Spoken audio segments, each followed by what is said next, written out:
नाजरीन, हमारी ये वीडियो शाबिर जाफरी के हवाले से है। शाबिर जाफरी पाकिस्तानी नयाद कैनेडियन यूट्यूबर हैं।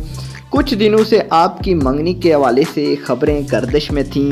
इस पर आखिरकार शाबिर जाफरी ने मदाहों को खुशखबरी सुना दी और ट्विटर पर अपनी मंगेतर के साथ फ़ोटो शेयर की और कहा कि हमारी मंगनी हो गई है। शाबिर जाफरी की मंगेतर का नाम आयशा बेग है और आप पेशे के एतबार से फैशन डिज़ाइनर हैं। मंगनी के जोड़े में दोनों हैरत अंगेज हद तक खूबसूरत दिख रहे थे। मंगनी की खबर सुनकर शाबिर जाफरी के फैंस खुशी से झूम उठे और दूसरे मशहूर यूट्यूबर्स ने भी मुबारकबाद दी। मुबारकबाद देने वालों में ज़ैद अली, नीलो हक, निमरा खान, उज़ैर जसवाल और ज़ोया नासर समेत दीगर शामिल हैं।